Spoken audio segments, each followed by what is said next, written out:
How's it going? My name's Jesse. I go by the handle more commonly known around ECF, Basil Ray. Here today, just picked up a new webcam, figured, what the hell, put that through its paces while we talk about my personal PV right now, the East Mall Indulgence. Here it is, you can see.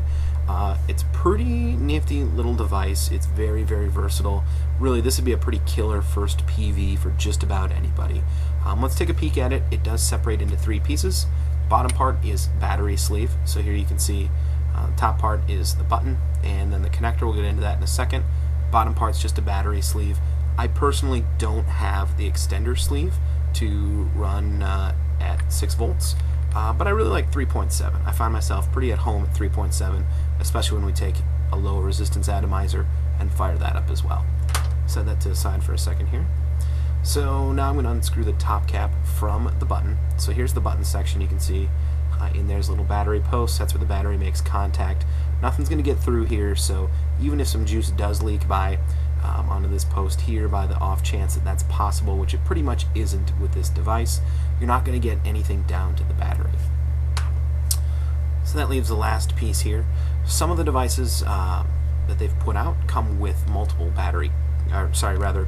atomizer connector cups. My personal Indulgence does not. Set this down for a second. What happens is that you have a number of different little connectors that go in here. So connectors are pretty much going to cover you for every atomizer out there that you can think of. 4 series, 8 series, 901, 808, 510, which is where I find myself more often than not. Find that, especially when I was getting started, didn't have a great experience with the 808 cartomizers. 510 cartomizers, love them, can't get enough of them. So that's kind of where I've stayed. With this, with my previous kit, which really got started with the 510 mega battery that I picked up from Mad Vapes. That's where it came from for me. Price point on this, super versatile device. Again, it comes with 2 batteries. You get the regular cup.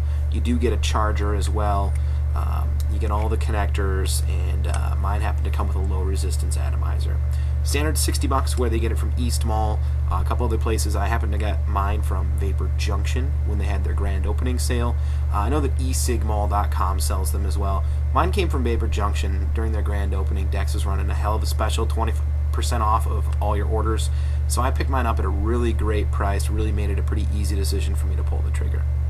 So today we're going to take a look at it. I do have a low resistance atomizer on here as well as a drip tip. It's not a fancy drip tip, didn't come from anywhere special. It actually came from Bomb Drops Vapor. It was like $3 or $4 shipped right to my door. So I said, nah, what the hell. I really like dripping, especially with the low resistance atomizer, so I figured I'd give it a go. Just for the purposes of talking today, I'll also talk a little bit about this. This is Cinnamon Danish Banana from Mrs. T's. Picked up a little bottle from Pay It Forward. Just going to throw a couple of drips in here. Pretty much been vaping this on this atomizer all day. Really like it. It's got a great flavor, especially at the low resistance, which gets you closer to that 5 volt experience. The banana flavor really bounces out at you. At lower than this, using a standard atomizer on a 3.7 device, you do get more of the Cinnamon Danish. Here you get a little bit more banana. Not a huge banana fan normally. In real life I'll have one from time to time, but I totally avoid all banana flavored items other than the actual bananas themselves. So let's give it a rip here and let's take a look at it.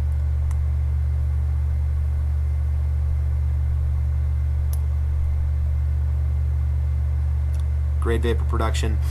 You do definitely get more vapor from the low resistance atomizer than you do from a standard. That should really come as no surprise unless you're a real new vapor and you don't know much about the difference. You're going to get way more vapor. Flavor, still great here. Some people complain that they don't get much when they start getting into higher voltage from the 510.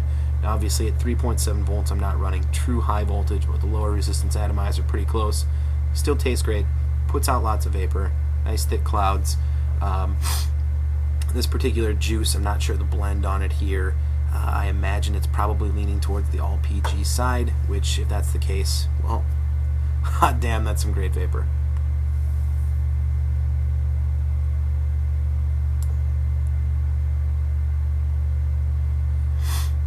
Whew, smoking myself out here. Can't see through the clouds. So yeah, again, the Indulgence it's a pretty solid device. I mean, I don't have the USB pass-through sleeve. I don't run it at anything higher than 3.7 volts using the standard protected battery that it came with. I do have some other 18350 batteries that are not protected. They're just Trustfire 18350s. They're unprotected. They run at 3.7 volts. On the battery it says 1200 milliamp hours. I highly doubt that's what they're at. I'm not stacking them, so it's not a big deal. They're more of a backup battery for me than anything. The batteries that came with it, the blue one I just had out, it's a standard, it says ICR branded. Don't know much about it, but it gets the job done, works great. The one real complaint that I do have about this device is the button. It's never gone off in my pocket. I don't think it ever will. I don't wear skin tight pants. I'm a big guy, so I don't really have that fear. That'd be about the only time it would go off. But what will happen sometimes, especially as I'm using this button, you can hear it's got a nice click to it. What will happen is that the button will get caught and it won't pop out.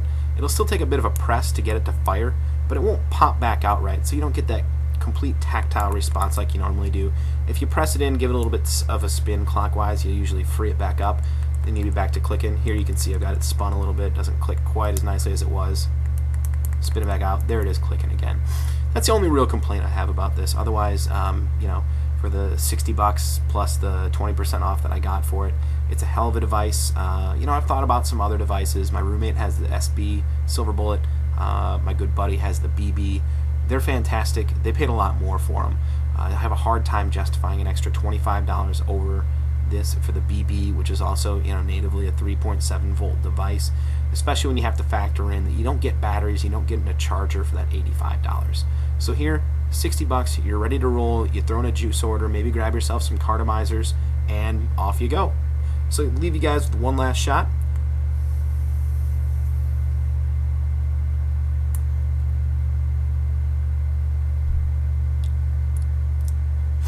Tastes great, vapes great. If you haven't done the low resistance atomizer, especially if you have the Indulgence or a similar 3.7 volt mod, do yourself a favor, grab one. I think you're going to love it. Make sure you get yourself a drip tip. Dripping's the way to go. Unless you're on the go, then you grab yourself a cartomizer. Coming up, maybe I'll wrap up another video for you guys with a 3.7, sorry, not 3.7, but just the low resistance cartomizer. Pick some of these up from another forum member. I'm really liking them, but I do have one major gripe. We'll talk about that at another time. For now, hang it out, vape away. You guys are doing yourselves a lot of good getting off those analogs, getting onto the vapor. That's where I'm at, loving it. Just over 2 months analog free. Not that that's a great accomplishment at this point, but, you know, baby steps like anything. Alright guys.